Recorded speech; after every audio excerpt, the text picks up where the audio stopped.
is Elon Musk now the official opposition to the Labour Party? Because this week, in a series of tweets, he attacked Keir Starmer for two-tier policing and the mainstream media for biased journalism. I'm a big fan of Elon Musk myself. I feel like the price he paid for Twitter, which was $44 billion, was the price for free speech. Because during that time, and if you look back at what's happened in the 2020, the amount of censorship that we had on all platforms, people's accounts were taken down. There was election interference in America, especially with the whole Biden and Hunter Biden's laptop. So Elon Musk bought free speech. He didn't buy X. And what we have now is that we have a crackdown on free speech, which is very worrying for me because X is the last platform where people can openly say what they want to say without being cancelled.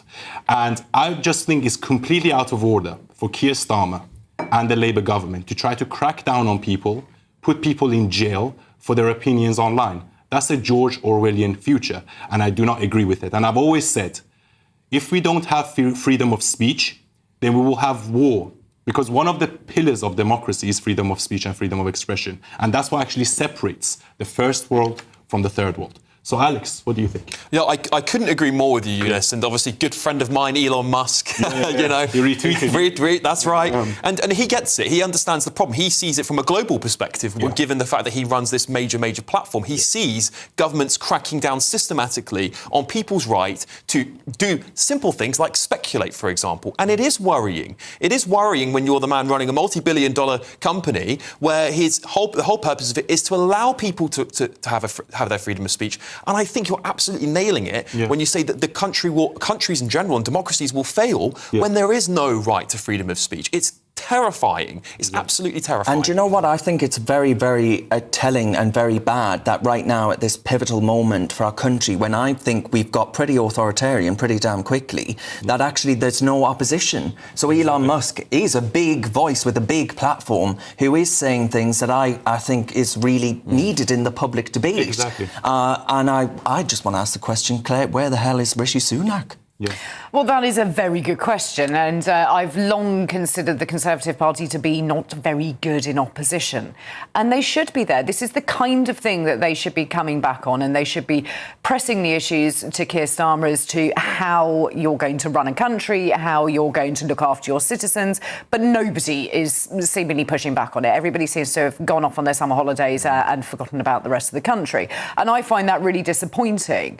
But I think that we have to be very, very careful by saying that everybody should just be allowed to say whatever it is they want.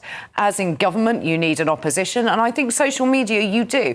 You can have your opinion, absolutely. I'm right to not necessarily agree with it, but you should be able to have a discussion about what my opinion would be. And I think that's what's lost, is that you can't have that, because then everybody just piles onto you and says, well, you're disagreeing, therefore you're wrong. I think we need to be very, very careful. Exactly. Elon Musk doesn't give a damn about free speech. What he wants is for malicious and inflammatory claims to push up his profits by having more impressions of tweets and videos that makes him more money. These people are not asking for the freedom of speech. They're asking for the freedom to be malicious and to lie. We know that these riots were sparked by completely made up claims about the identity of the alleged murderer of those 3 poor kids in Southport.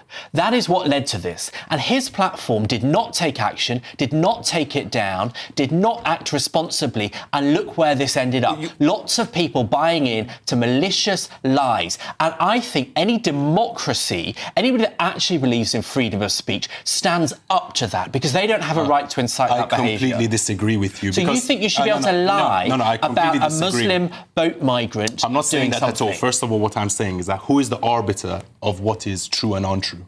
Who decides that? Does the BBC decide that? Or does Keir Starmer decide that? Well, it was a lie. No, I'm not. We know it was a lie. No one disputes that a week later. The thing is, also the mainstream media lied about the far right rise. Answer the question. I understand what you're saying. Someone lied, and it led to a hell of a lot of cost to the public purse and damage. Have you got what it takes to be a reasoned presenter? Well, send us a short clip of yourself to join@reasoned.uk, and we might be seeing you on this very channel very soon indeed.